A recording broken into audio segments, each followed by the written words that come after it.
지금부터 제14대 광주광역시 약사회장 선거 토론회를 시작하겠습니다. 먼저 선거관리위원장님의 인사 말씀이 있겠습니다.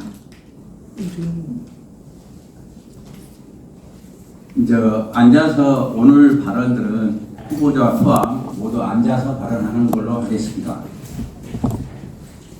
존경하는 광주광역시 약사회 회원 여러분, 안녕하십니까? 변덕스러운 날씨에도 불구하고 드디어 오늘 첫눈이 내리겠습니다. 이제 겨울이 시작되는군요. 모두 건강하시죠? 광주광역시 약사회 선거관리위원장 유동국입니다. 오늘 이 자리는 광주시 약사회 선거관리위원회가 주최하는 광주시 약사회 지구장 선거 토론회를 개최하는 자리입니다. 이번 시 지구장 선거에 출사표를 던진 두 후보를 모시고 후보들이 약사 직능 발전에 어떻게 기여하고 어떠한 정책을 가지고 회의문을 수행할 건지 들어보는 기회가 될 것입니다. 열띤 정책 토론회가 될 것을 기대해 봅니다. 또한 우리 회원들이 차기 시약회장으로 어떤 분을 선택해야 될지 부족한 공보물의 정보를 채워주는 좋은 자리가 될 것으로 기대됩니다. 1시간 정도의 토론회가 될 것이오니 잘 보시고 판단해 보시기 바랍니다.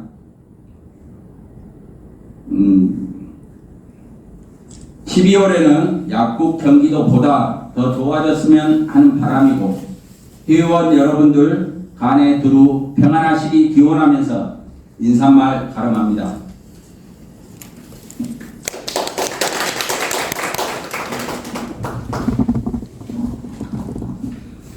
회원 한 분 한 분의 적극적인 관심과 참여를 위하여 오늘 1차 토론회를 시행하고 12월 2일 선거 공보문을 발송하고 12월 7일 2차 토론회를 시행하기로 결정하였습니다.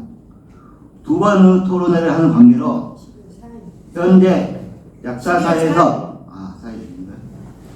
중요한 사항과 미래에 대하여 4가지 안으로 나누어 준비했습니다. 1차에는 급변하는 디지털 혁명 시대에서 약사의 미래를 논하다, 품절약 사태에 대한 후보자의 해법 제시의 안건으로 후보자들의 공약을 듣고 토론하고 질답하는 시간을 갖고, 2차로는 한약사 문제 해결을 위한 다각적 논의, 연수교육 인력풀 제도 운영 및 회원의 복지 향상을 위한 방안의 안건으로 다음 주 12월 7일 12월 4일 저녁 7시 30분에 하도록 하겠습니다. 오늘 토론회는 정책 토론회인 만큼 정책 관련에 한하여 두 후보자와 참석하신 회원분들 간의 토론을 이어가도록 하겠습니다. 제14대 광주광역시 약사회장 선거에 입후보하신 두 분 후보자를 소개해드리겠습니다. 광주광역시 동구분회 회장님을 4번을 역임하신 기호 1번 양남재 후보입니다. 안녕하십니까. 기호 1번 양남재입니다.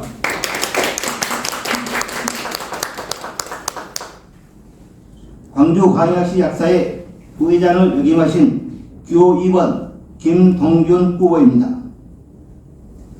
안녕하십니까. 약사공감 미래설계 기호 2번 김동균입니다.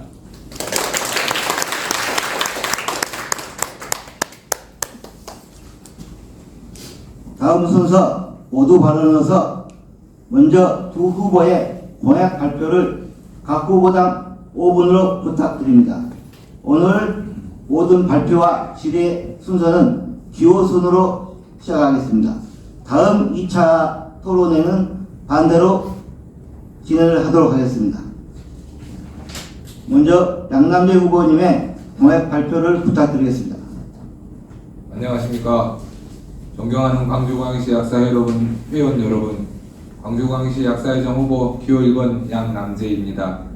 제가 오늘 이 자리에 선 이유는 우리 약사회의 새로운 미래에 대한 약속을 드리기 위해서입니다. 아시다시피 우리 약사 사회는 많은 도전에 직면해 있습니다. 품절량 문제와 한약사 문제를 비롯해 비대면 진료와 약 배달, 온라인 불법 약물 거래와 간호사법, 최근에 들어서는 일반 약 공동 구매 앱에 한약사들의 무인 의약외품샷까지 일일이 나열하면서도 한숨이 나올 정도로 우리 직능이 전방위적으로 위협당하고 있는 상황입니다. 이런 엄중한 상황에서 저는 17년 의 회무와 12년의 분회장을 지내며 현장에서 쌓은 풍부한 경험을 바탕으로 약사회가 직면한 문제를 똑바로 바라보고 실질적으로 해결하고자 합니다. 경험에서 나오는 실천력은 저의 가장 큰 강점입니다. 약사회의 변화와 개혁은 단순한 구호로 이루어지지 않습니다. 저는 말이 아닌 행동으로 약속을 지켜왔으며 앞으로도 회원 여러분이 체감할 수 있도록 실질적인 성과를 만들어 나가겠습니다. 폭넓은 인맥과 인적 네트워크를 최대한 활용하여 약사회의 권익을 보호하고 사회적 입지를 확대하겠습니다. 정부, 의료계, 제약계와의 협력에서 주도적인 역할을 하며 약사회의 영향력을 더욱 강화하겠습니다. 결단력과 적극성은 제가 가장 중요한 순간마다 발휘해온 장점입니다. 혼란과 변화의 시대에서 약사회를 이끌어갈 강한 리더십과 빠른 실행력을 보여드리겠습니다. 또한 저는 회원 중심의 정책과 소통을 최우선으로 하겠습니다. 참여 의지가 있으신 모든 회원님들과 함께 할 수 있는 길을 열겠습니다. 약사회를 더 강하고 단단한 조직으로 만들겠습니다. 지속적인 교육으로 전문성을 강화하고 이를 무기 삼아 우리의 권리를 강화하겠습니다. 우리의 직능이 제대로 정당하게 보상받을 수 있도록 최선을 다할 것입니다.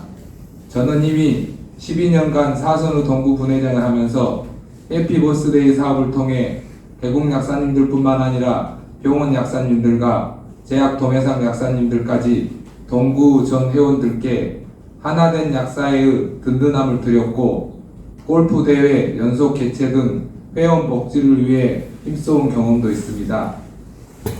그리고 그 결과 12년의 깨끗한 회무를 검증받았습니다. 저는 약사회장이 되면 매년 외부 회계 감사를 실시하고 그 결과를 모든 회원들께 보고하여 깨끗하고 투명한 회무로 여러분께 신뢰받는 약사회를 만들겠습니다. 여러분, 결국 우리는 모두 약사입니다. 반목하지 않고 서로를 보듬으며 우리의 권익 향상을 위해 함께 한다면, 그렇게 우리 회원 여러분과 함께라면 어떠한 도전도 극복할 수 있으리라 믿습니다.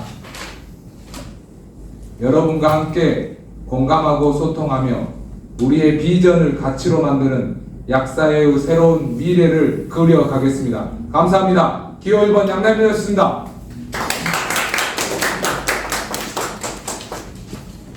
예, 말씀 잘 들었습니다. 예, 말씀 잘 들었습니다. 다음은 윤동준 후보의 공약 발표가 있겠습니다. 회원 여러분, 안녕하십니까? 약사건강 미래설계 기호 2번 김동균입니다. 저 김동균은 회원과 동행하며 약사 가치를 디자인해 왔습니다.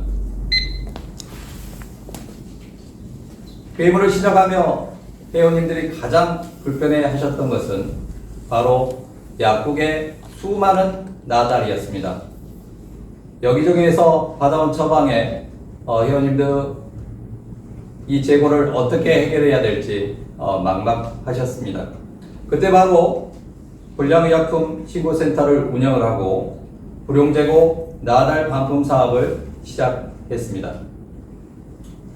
불용재고 나달 반품 사업은 연평균 5억 원의 반품을 진행하였고, 이는 수가 기준 95%의 정산율로 약국 경영난을 해소해 주었습니다. 또한 약사 가치를 디자인하기 위해 다재약물 사업을 진행했습니다. 2019년부터 진행된 건강보험공단과 공동으로 다재약물을 복용하고 있는 환자들을 직접 찾아가 약물의 복용과 부작용, 상호작용을 검토하고 환자들의 약물 복용을 개선하였습니다. 광주는 다른 지역과 달리 자체 연구 사업을 통해 약사의 처방 중재, 방문 양료의 필요성을 직접 입증하였습니다. 매년 새로운 주제를 제시하였고, 처음 동일 성분의 약들을 파악하고 무분별한 PPI 중복 사용 실태를 조사하고 알려내었습니다. 어지러움이나 낙상 위험 약물을 중복해서 복용하고 있는 환자를 발굴하였고, 이에 대한 복약 지도를 강화했습니다.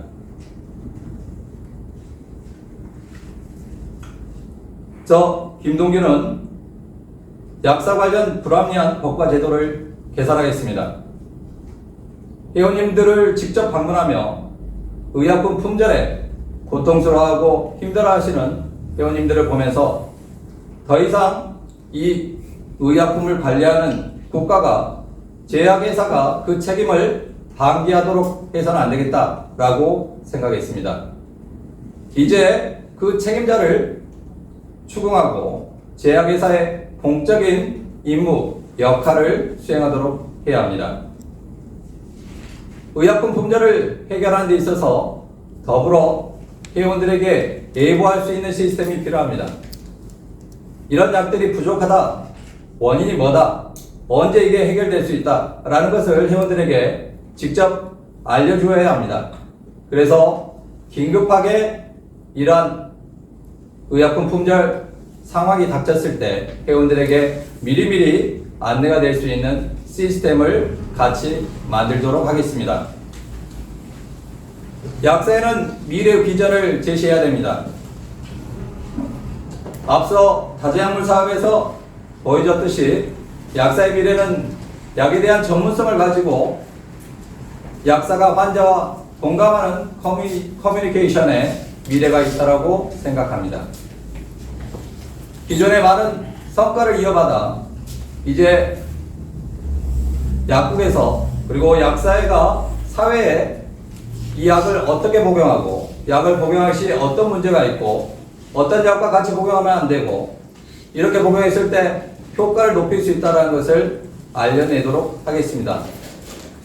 이런 약사의 가치가 결국은 약사의 수가로 반영이 될 것입니다. 아시듯이 처음 시작은 다재약물 사업 같은 경우 5만원에서 시작해서 지금은 9만원의 수가를 받고 있습니다. 그만큼 약사의 가치가 인정받고 있다고 생각합니다. 마찬가지입니다. 이런 미래를 우리가 사회 속에서 인정받을 때 그 가치가 수가로서 인정받으리라 생각합니다. 약사회는 언제나 회원들과 함께 해야 됩니다. 회원들이 행복할 수 있는 그리고 약국이 활성화될 수 있고 경쟁력이 있는 약사로 만들기 위해서 저 김동규는 언제나 회원과 함께 하도록 하겠습니다.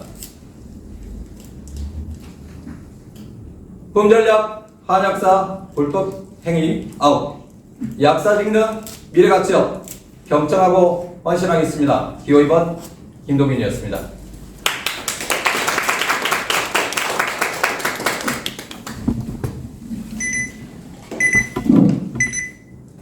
이제 공통 질문 시간을 갖겠습니다. 질문은 두 후보의 공통된 공약을 위주로 선거관리위원회에서 정하였습니다. 첫 번째, 디지털 혁명과 AI 시대에 들어서는 현 시점에서 적응하고 발전해 나가는 미래의 약사상은 어떤 모습이겠습니까? 사회자님, 저희가 회의에서 결정했듯이 이제 모두 이 발언 이해 때는 자료들 없이 하자고 결정했으니까 신간선에 자료를 걷어가지고 종이 연필하고 A4 용지 한 장까지 메모할 수 있게 그냥 A4 용지 하나씩만 그리고 볼펜 하나씩 하고 준비하겠습니다.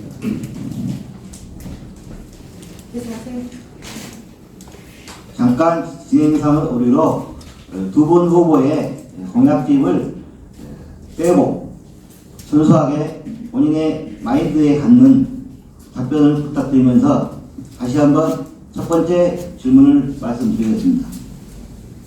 디지털 혁명과 AI 시대에 들어서는 현 시점에서 적응하고 발전해 나가는 미래의 약사상은 어떤 모습이겠습니까?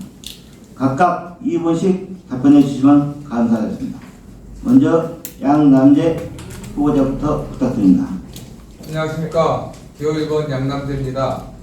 디지털 혁명 시대와 AI 시대에 우리 약사상이 진짜로 필요한 것은 앞으로 디지털 혁명 시대에는 AI 기술이 도입돼가지고 우리 약국이 엄청난 자동화 시스템, 병원 약사 같은 경우는 ADC나 그 다음에 항암 조제 할 때도 전부 다 지금 기계가 이용되고 있습니다.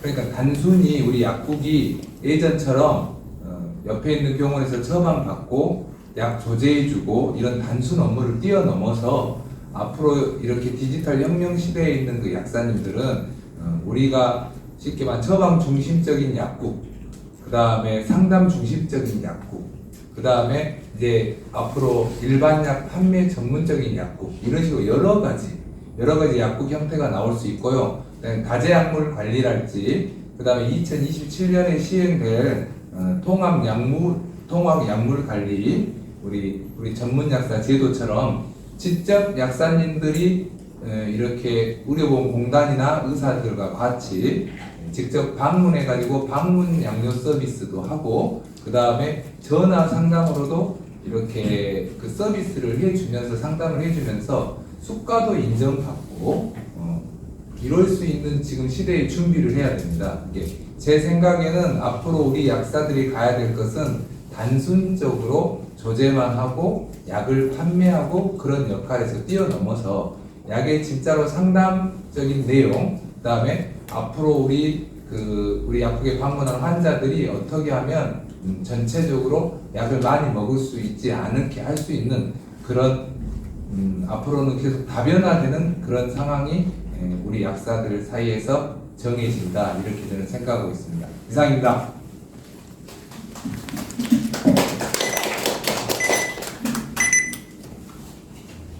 다음으로는 김동균 후보자의 답변을 듣겠습니다.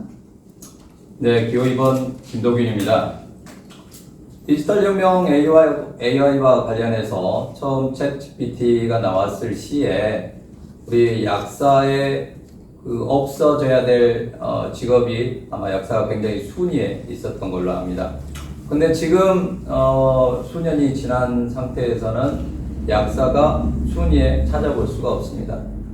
이것은 바로 이제 약사가 환자와 공감을 하는 이런 이 역할을 보여줬기 때문이다 라고 생각을 합니다.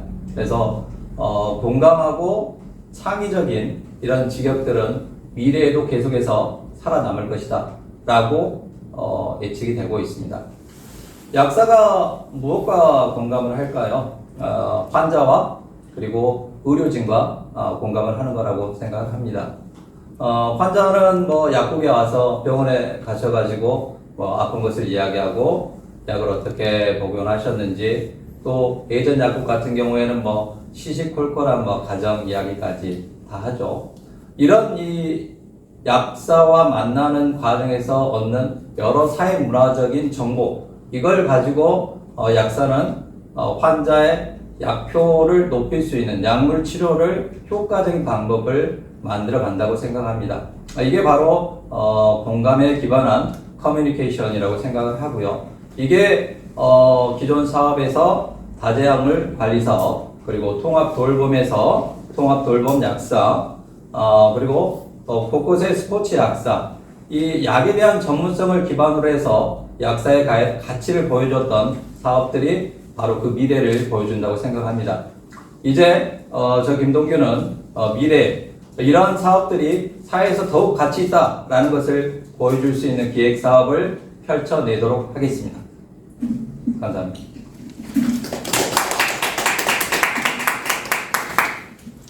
네, 다음으로는 잠시요. 핸드폰 좀 밑으로 넣어주실래요? 보기가 안 좋네. 찍히는데. 다음으로는 팬데믹 이후 의약품 공급이 원활치 않았는데 지금도 개선의 기미를 놓고 품절약으로 인한 국민과 회원들의 고충이 심해지고 있습니다. 이를 해결할 방안은 어떤 게 있을까요? 양남재 후보님의 답변을 부탁드립니다. 네. 지금 품절약 사태가 지금 우리나라뿐만 아니고 전 세계적으로 큰 문제가 있는데요. 제가 생각할 때는 품절약은 지금 대한약사에서 품절의약품관리위원회라는 것을 지금 만들어가지고 지금 법제화 지금 하려고 하고 있거든요. 그 법제화가 돼서 그 위원회에서 의사회, 약사회, 그 다음에 심평원 공단 정부 관계자들이 만나가지고 이제 회의를 해가지고 어떤 약이 어떻게 품절이 될 거다 이런 것을 회의를 해가지고 그걸 어떻게 이제 조절할지 이런 것을 지금 과정하고 있습니다. 대한약사에서. 제가 만약에 광주광역시 시약사 회장이 된다면 광주에도 그런 품절의약품관리위원회를 만들어가지고 의약정협의회를 만들어가지고 그 품절약이 발생하면 지금 경기도 약사회 같은 경우는 의사회에서 전체 회원들한테 문자를 보내준답니다. 의사회원들한테 그 문자를 받고 원장님들이 약사님들이 말하기 전에 예를 들면 코데날 정이 품절이라고 의사회에서 문자가 왔는데 어떤 약이 있으십니까 약사님 해가지고 그런 것들로 인해서 단기적으로 해결을 하고요. 그 다음에 이제 중기적이거나 장기적인 해결은 우리가 그 계속되는 품절 의약품을 의약정관리협의회에서 이야기를 해가지고 정 안 될 경우에는 심평원 코드 같은 경우를 어떻게 잠시 중지를 시키는 것을 광주 약사에서는 할 수는 없습니다. 할 수는 없지만 대한약사에 건의를 해가지고 이런 식으로 해갖고 해결할 수 있는 방법이 있습니다. 그러니까 이런 일들이 공약은 다 비슷하고 답도 거의 다 비슷한데 제가 생각할 때는 어떤 것이 차이가 있냐, 실천을 누가 할 수 있는가. 그 실천할 수 있는 방법은 인적 네트워크와 인맥이 있는 사람이 해야 이런 일은 해결할 수 있다. 저는 그렇게 생각합니다. 이상입니다.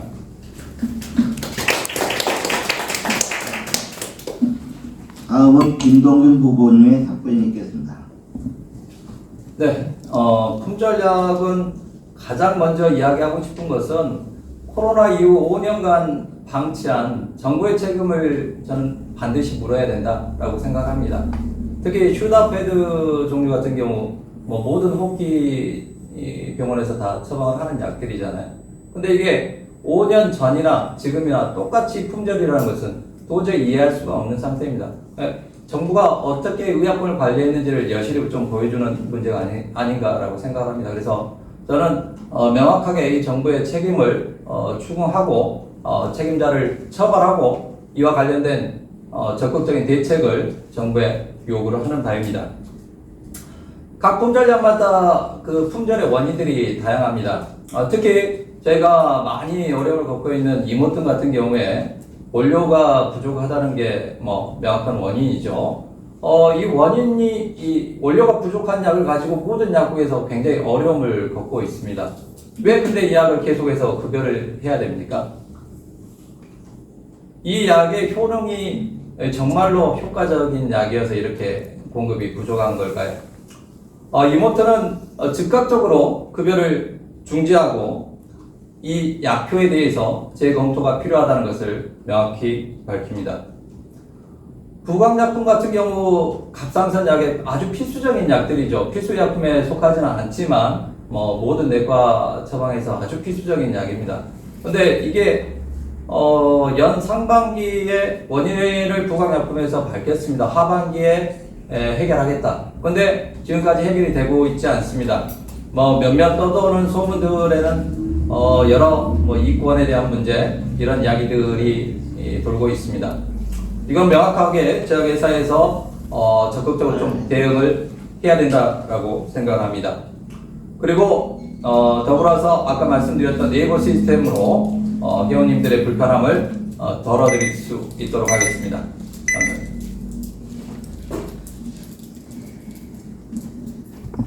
네, 답변 감사드립니다.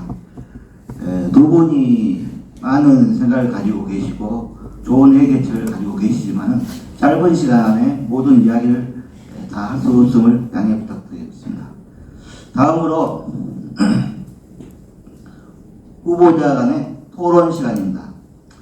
앞서 이야기한 두 안건에 한하여 상대 후보에게 질의해 주시고 상대 후보께서는 답변 부탁드립니다.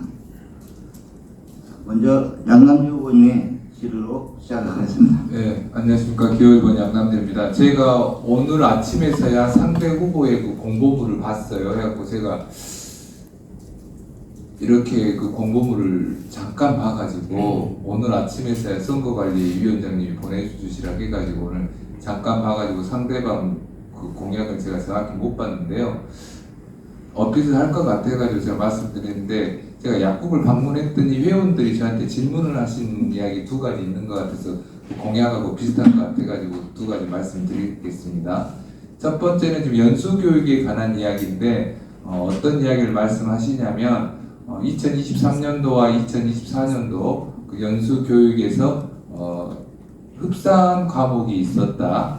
근데 이제 회원님들이 알기로는 대한약사에서 공고 사항이 약 판매 설명이나 회사 제약회사 설명이나 이런 홍보하는 것은 약간 하지 말고 그 다음에 그 학술적인 거나 회원한테 진짜 필요한 것을 하라고 해갖고 공고했다고 하는데 특정 업체의 강의가 2년 동안 연속 이렇게 됐다고 이야기를 하시더라고요. 저는 이제 밖에 부스에 있어가지고 정확히 몰랐는데 하시면서 혹시 이제 그런 것이 들리는 소문에 지금 경기도 약사회에서도 지금 문제가 되고 있는데 한일군 후보께서 연재덕 후보에게 학술대회에서 그 쉽게 말하면 비장기라고 하죠. 약사회로 치면 그 제약회사에서 지원받은 금액을 가지고 공방을 하더라고요. 이렇게 회원님들이 그걸 질문하시더라고요. 돈을 얼마를 받길래 그렇게 그 광고 같은 강의를 2년 연속 했는지 저한테 질문을 하셔서 저는 그것에 관여를 안 해서 정확히 잘 모르겠고 혹시 기회가 되면 이렇게 이제 시학사에다 여쭤보겠습니다 해서 제가 그런 말씀을 드렸거든요. 이렇게 오늘 이 자리를 빌려서 그것이 왜 그렇게 됐으며 그 다음에 그런 그 연수 교육이나 이런 데에서 그 들어오는 돈의 금액은 얼마 정도가 되고 그 다음에 어떤 사용처로 사용되고 있는지. 양남주 후보님, 죄송합니다. 오늘 토론 시간으로서 제가 말씀드렸듯이 디지털 혁명과 AI, 의료 역사상 그리고 팬데믹 이후의 의약품 품절 사태 두 분의 말씀에 대한 상대 후보에 대해서 부족한 설명이라든가 질의사항이 있으면 해주시기를 바랬는데 우리 양남주 후보님께서 다음 저희 토론회 때 거론하게 될 연수교육 문제를 거론하셨습니다. 불편하지만은 이 정도 선에서 발언을 끊고 혹시 짧은 시간이라도 이 두 가지 항목에 대한 안건에 대한 질의사항이 있으시면은 김동균 후보님에게 질의해 주시고 혹시 없으시면은 다음 질문이 김동균 후보님의 질의사항으로 넘어가겠습니다. 아니 제가 오늘 아침에 들면서 물어봤어요. 그러니까 두 가지 그 우리가 공통 주제에서 질문을 하냐 그러니까 공통 질문에서 질문을 하지 않고 그다음에 공보물에 나와 있는 그 공약 내에서 질문을 한다고 들면서 말씀하셨는데 우리 선거관리위원장님이 주제 내에서 오늘 주어진 주제 그리고 내에서. 방청객에서 야 2명 질문한 건 주제 내에서 한다고 그러셨잖아요. 아니 주제 내에서 한다. 오늘 그 토론에 관련된 과정에서 서로 간의 커뮤니케이션에서 약간의 불편함이 있었던 것 같습니다.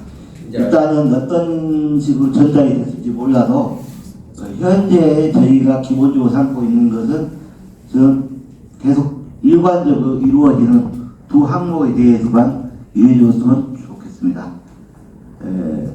연수교육 관련된 문제는 반드시 다음 토론 때 안건에 더욱더 올려서 양남재 후보자님께서 여러 회원들한테서 받은 의문과 분야에 대해서 우리 또 기존에 운영하고 계시는 우리 회장님께서 충분한 설명이 있을 것이고 후보자께 물어보기는 좀 불편한 문제가 아닐까 이런 생각이 듭니다. 그러면 다시 우리 양남재 의원님 더 이 두 가지 안건에 대해서 물어보실 것은 없으신가요? 아니 저는 그렇게 전달받았어요. 그러셨습니까? 네. 그리고 그 다음에 이렇게 제가 그러면 계속 어떤 질문을 할 건지 제가 요청을 했더니 그러면 상대 후보 공약 내에서 해야 돼. 왜 근데 공보물을 안 보내주냐 이야기를 하니까 시학사의 사무국에서는 그런 걸 공보물 전달하라는 것을 들은 적이 없다고 하시고 선거관리위원장님은 이미 안 받았어? 왜 안 받았어? 그러면서 이야기를 하신다고 하셨는데 아니 그것이 안 그래도 제가 지금 이야기를 계속 지금 그러면 진행 관련해서 제가 좀 발언을 해도 될까요? 네. 말씀을 하신 것처럼 진행상에 있어서 준비 과정에서 이제 소통에 좀 오류가 있었으니까 귀한 시간을 가지고 이제 회원님들이 직접 보고 계신 시간이니까 이렇게 공방을 하기보다는 말씀하셨던 질의하셨던 사항과 관련해서는 제가 연수교육위원장으로서 기간 활동을 했었기 때문에 답변을 해드리는 걸로 하고 저는 이 지금 관련된 주제에 대해서 질의를 하는 걸로 해서 쌍방 질의는 좀 정리를 하면 좋지 않을까 싶습니다. 예, 그렇게 하도록 하십시오. 네, 답변할까요? 네. 기호 2번 김동인입니다. 말씀드렸던 것처럼 제가 기간 시학사 의무라며 연수교육 위원장을 했고 연수교육 담당 부회장을 해서 관련 사안에 대해서 말씀드리도록 하겠습니다. 연수교육은 광주 연수교육은 전국적으로 가장 모범이 되는 교육으로 평가가 되고 있습니다. 여러 좀 논란이 되었었던 광고 강의라든지 이런 것들을 많이 줄였고 다양한 이 교육 프로그램을 확보했다. 이게 이제 전체적인 평가라고 많이들 거론하십니다. 저희가 연수교육 주제를 정하는 데 있어서는 일방적으로 이 연수교육 위원들만 결정을 하는 것은 아니고 회원님들 설문조사를 통해서 결정을 합니다. 그래서 다양한 의견을 수렴하는 과정을 거치고 있고요. 말씀하셨던 이 특정 업체의 광고라는 것은 사실 이건 트렌드라고 생각을 합니다.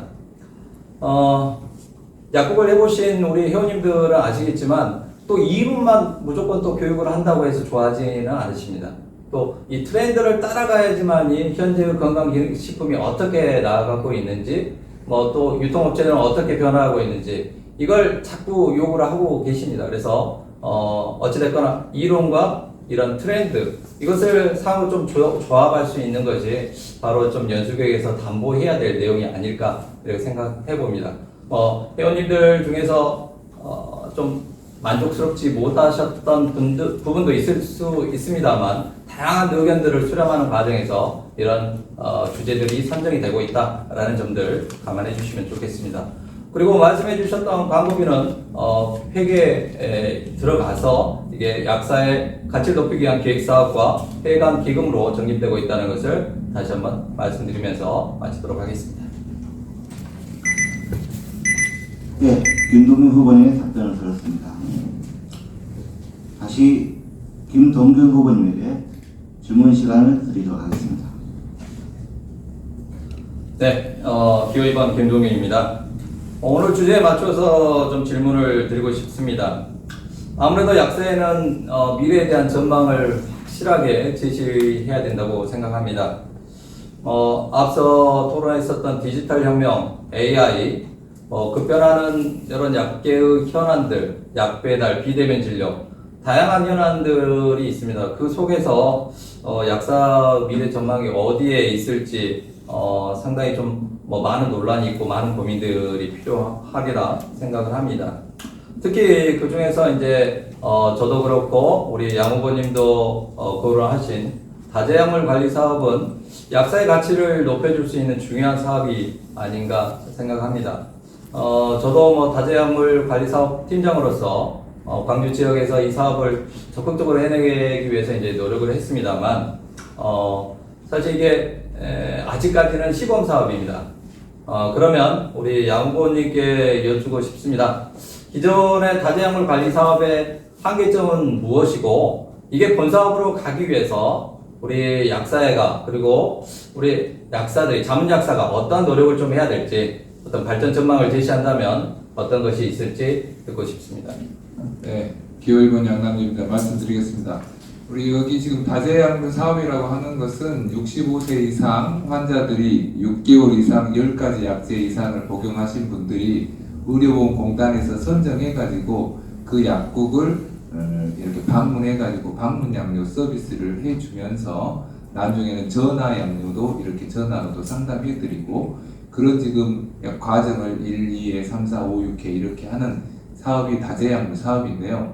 앞으로 아까도 제가 말씀드렸지만 디지털 혁명 시대에 우리가 진짜로 가야 될 길은 이 상황인데 우리 김동균 후보님도 말씀하셨지만 수가가 책정되어 있고 지금도 오르고 있고 하지만 이게 지금 약사님들이 한 분씩 나가시면서 이렇게 움직이시는 거에 비하면 수가가 턱없이 부족한 것이 현실입니다. 제가 볼 때는 일단 이 수가를 현실화를 시켜야 될 것 같아요. 근데 이 수가의 현실화는 그 대한약사회만 믿고 그냥 의지할 수는 없는 것 같고 지역약사회에서 제가 아까도 병원 약사님들 만나시면서 약 그런 말씀 했습니다. 전문 약사님이랄지 그 다음에 다재약물이랄지 그 다음에 마약이나 향정 관리할 때도 수가가 너무 터무니없이 부족하는데 대한약사 회장님들이 안건은 여러 가지 올려가지고 모든 공약들이 다 비슷한데 결론은 수가를 올린 사람은 없었다. 제가 생각하는 수가를 올리는 방법은 지역에서 지역 약사님들이 지역에 있는 국회의원들과 많은 간담회와 소통을 가져가지고 그 민의를 대한약사회로 올려줘서 수가 인상을 하는 것만이 이 사업이 활성화가 되고 그 다음에 다재약물 강의를 하시는 강사진도 확보를 하는 길이 아닐까 이렇게 생각하고 있습니다. 약국도 하셔야 되고 방문도 하셔야 되고 다들 힘드신데 어느 정도 이런 보상이나 교육이 동반하지 않으면 이 사업이 계속 유지되기 어렵다 이렇게 저는 생각하고 있습니다. 이렇게 그런 것들을 위해서 저는 힘쓸까 생각하고 있습니다. 이상입니다. 네, 수고하셨습니다. 다음 순서로 방청객 회원분들의 질의 시간이 되겠습니다. 질의를 원하시는 방청객께서는 거수해 주시면 되겠습니다. 참고로 각 후보자에게 1 내지 2회의 질의가 가능합니다. 질의의 순서를 가리지 않고 하시면 불편하실 수가 있으니까 첫 번째 김동준 후보에게 질의가 있으신 분들은 거수해 주시기 바랍니다. 우리 이것도 그럼 오늘 내용에 상관이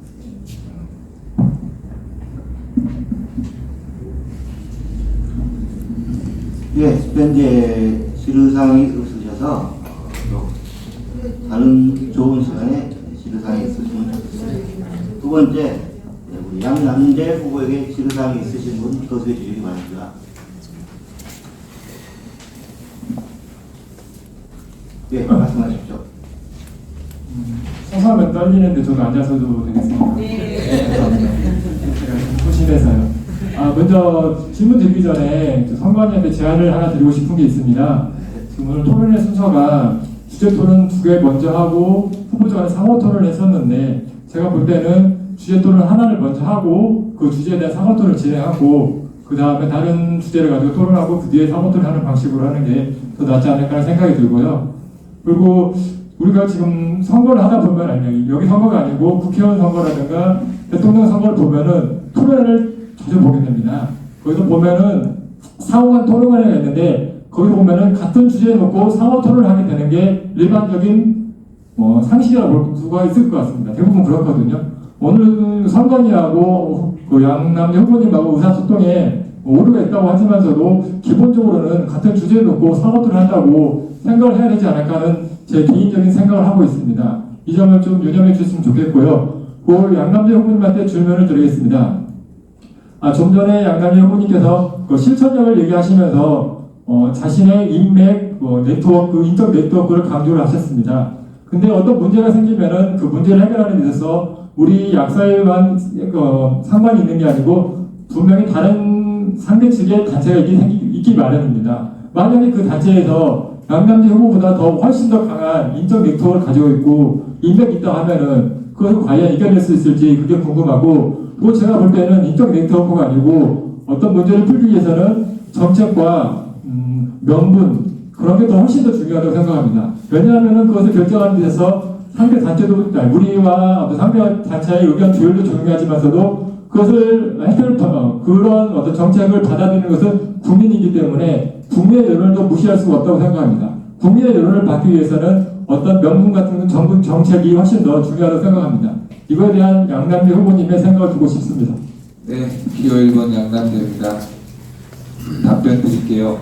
제가 생각하는 그런 것은 정책과 명분은 당연히 그 기본 사항으로 되는 거고요.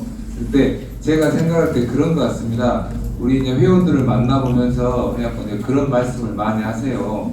우리 지금 대한약사 쉽게 말하는 신문에서도 기자분들이 나와 있습니다. 진짜로 선거를 앞두고 있으니 공약이 넘치는 세대에 살고 있다. A라는 후보, B라는 후보, 지금 C라는 후보가 지금 계시는데 공약이 넘칠 지경이다. 과연 우리 유권자들은 어떤 것을 갖고 기준으로 해가지고 진짜 우리 이제 회장을 뽑는 자리에서 선택해야 될까? 그런 기사를 제가 읽어봤는데요. 거기서 말씀하시는 것은 진짜 약사회가 정책이 없고 명분이 없어가지고 그 일을 해결하지 못하는 게 아니고 우리가 어떤 그거 외의 것이 약간 부족하지 않냐, 그런 뜻에서 그런 기사를 쓴 것 같습니다. 그래서 저의 진정한 심정을 말씀드린 거지, 명분과 정책이 없으면서 인적 네트워크만 이용해서 이렇게 하겠다, 그런 뜻이 아니고요. 저의 절실한 마음과 열정이 있다면 당연히 좋은 정책과 좋은 명분이 있어도 해결이 안 되는 일을 제가 열심히 노력해서 해결해 보겠다, 제가 그런 뜻이지, 제가 정책과 명분이 없다는 뜻은 아니고요. 제가 항상 회원들한테 말씀드려요. 우리가 왜 업무가 잘 추진이 안 되고 진행이 안 됩니까? 우리가 생동성 실험이라는 것을 서울대 약대 교수님이 쓴 칼럼을 가지고 의사회장을 만나고 심평원 원장님을 만나고 공단 우리 지사장님을 만난다 해서 그게 설득이 되겠습니까? 이론적인 걸로. 이론은 기본이고 그 외의 것이 필요한 시기지 않냐, 제가 이렇게 하니 회원들도 많이 동의해 주시더라고요. 이상입니다.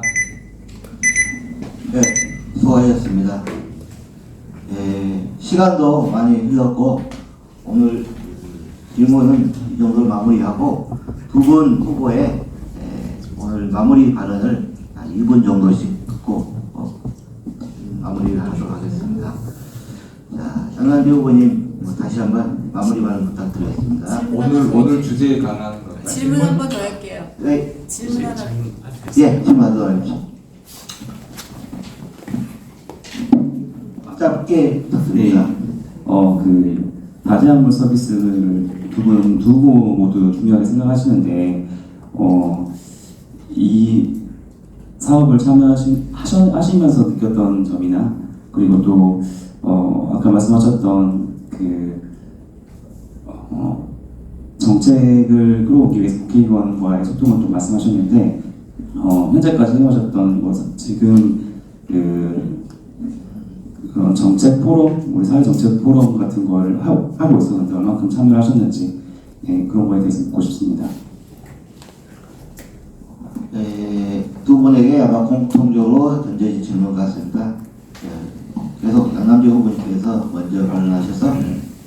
저는 그 시약사회에서 지금 임원을 하지 않아서 시약사에서 하는 지금 사회 포럼에 대해서는 제가 참여를 한 적은 없는 것 같고요. 저는 지금 동구약사 회장을 지금 12년째 하고 있는데, 우리 여기 지금 동구 지금 회원분도 계시는데, 저는 꼭 해갖고 사회 정치 포럼이라는 것이 있어야지만이 할 수 있다 이렇게 생각하지는 않고요. 저는 동구약사 회장을 하면서 동구 관내에 있는 국회의원분들과 그다음에 구청장, 그리고 시의원, 구의원들과 아주 친밀한 관계로 유지하고 있고 한 달에 한 번 이상씩 간담회를 약간 주기적으로 하고 있습니다.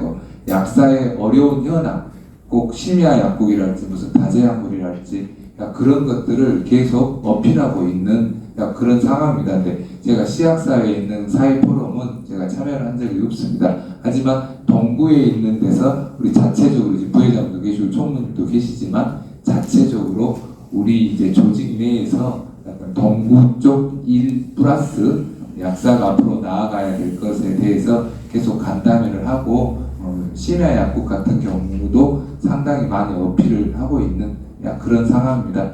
일을 안 하고 있지는 않았습니다. 사회 포럼 참여를 안 했지만. 네. 자, 김동률 후보님 간단한 답변 부탁드립니다. 예. 다제약물 관리 사업 같은 경우에 초기부터 제가 자문약사로 참여했고 관련 사업을 기획하는 팀장을 좀 맡았습니다.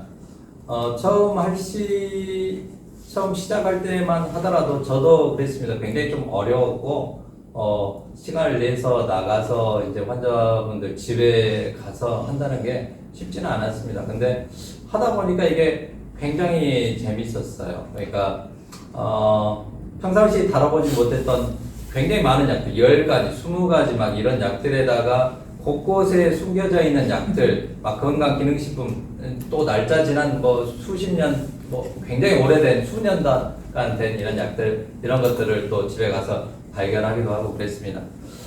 진짜 이 가보시면 회원님들께 적극적으로 권해드리고 싶습니다. 가보시면 알 겁니다. 이 다제약물 사업을 하면서 처음에는 이제 회원님들 환자분들의 약 복용과 관련된 것을 주로 많이 찾았습니다. 그래서 어떤 분들은 자의적으로 판단해서 약을 복용을 하지 않는 경우도 좀 많이 있으셨고요. 부작용이 이것 때문에 그렇다라고 생각해가지고 드시지 않은 경우도 있었습니다.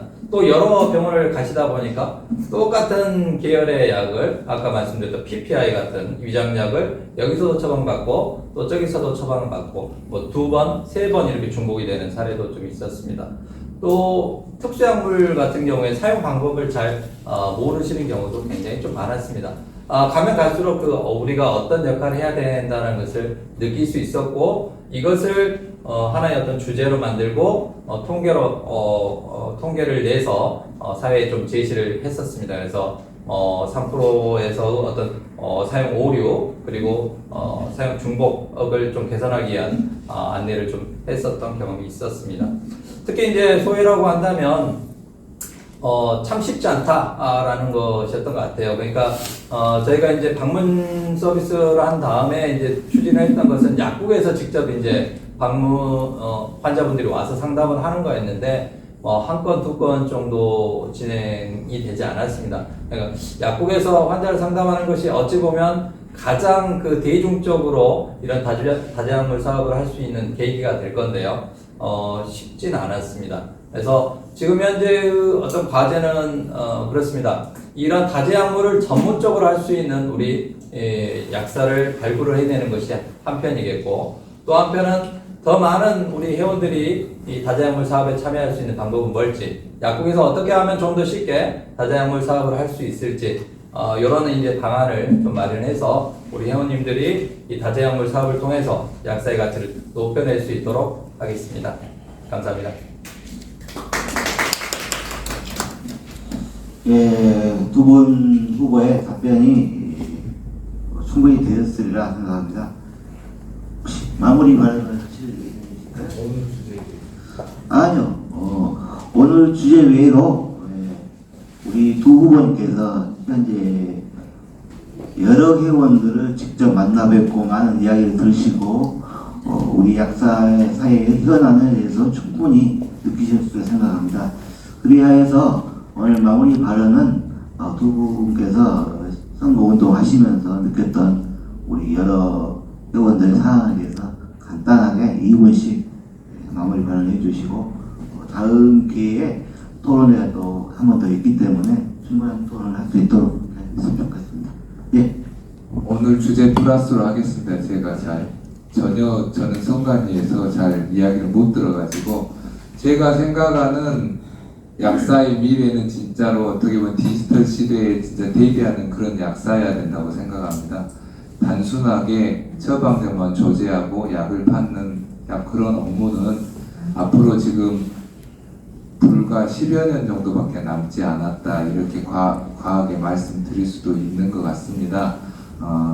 그리고 제가 생각하는 디지털 시대에 약사 회장의 업무는 어떤 거냐, 만약에 다제약물이 사업이 있다면 아까쯤에 어떤 분이 질문하시려고 한 것 같은데 동구에서 어떤 거 했냐 그래서 저는 의료보험공단 우리 지사장님과 한 달에 한 번씩 약 간담회를 합니다.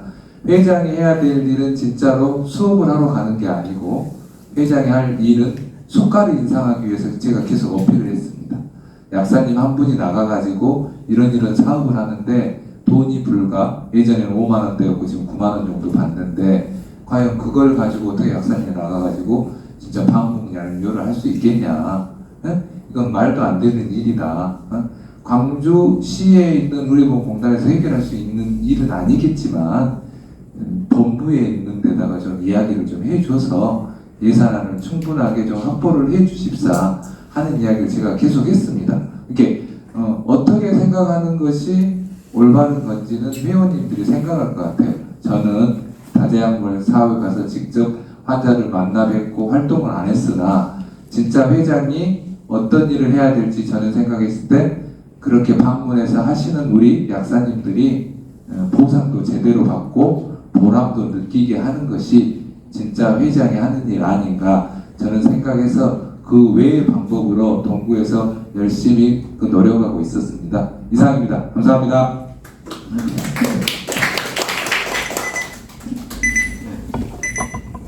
다음은 김동민 후보의 마무리 발언이 있겠습니다. 예, 기호 2번 김동윤입니다. 오늘 처음이라 그런지 많이 떨리기도 하고 그렇습니다. 약국을 방문하면서 좀 많이 느꼈던 바는 정말 회원님들이 불편하구나, 왜 상황이 이렇게까지 될까, 이런 생각이었습니다. 품절약이 이렇게까지 오래되는데도 불구하고 해결이 되지 못한다는 것은 정말 어떤 문제일까 생각했고, 제가 또 시약세 임원으로서 활동을 해왔기 때문에 시약세 임원으로서 이런 회원님들의 불편함을 더 빠르게 또 그리고 나의 역할을 더 벗어나서 외치지 못했던 것이 또 아쉬웠던 점이기도 합니다. 만약 제가 시약사 회장이 된다면 시약사회가 갖고 있는 어떤 한계라는 것을 좀 더 벗어나고 싶습니다. 회원님들의 요구가 있고 회원님들의 불편함이 있다면 약사회가 구든 시든 대학이든 모두 하나가 돼서 이 회원님들의 요구를 실현하기 위해서 나아가야 될 거라고 생각합니다. 거기에 제가 앞장서서 나아가도록 하겠습니다. 방문하는 와중에 못 만난 우리 회원님들이 많았습니다. 병원 약사님들, 도매 유통, 또 쉬고 계시는 우리 회원님들 많이 있으셨습니다. 그분들과 어렵사리 약속을 잡아가지고 만나기도 하고 전화통화도 해봤는데요. 가장 좀 감명이 깊었던 것은 이렇게 전화해줘서 이렇게 찾아와줘서 고맙다라는 거였습니다. 제가 우리 회원님들께 약속을 드릴 수 있는 것은 언제든 회원님들의 의견에 회원님들 곁에서 듣도록 하겠습니다. 회원님들 의견을 직접 사업으로 만들고 정책으로 해결하도록 하겠습니다. 저 김동윤이 같이 하겠습니다. 감사합니다.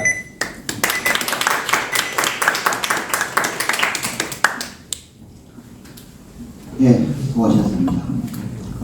자, 오늘 토론회를 마무리하고도 우리 두 후보자께서 회원 한 분 한 분을 찾아뵙고 더 나은 약사를 위하여 회원들의 고견을 듣고 행동하실 거라 믿습니다.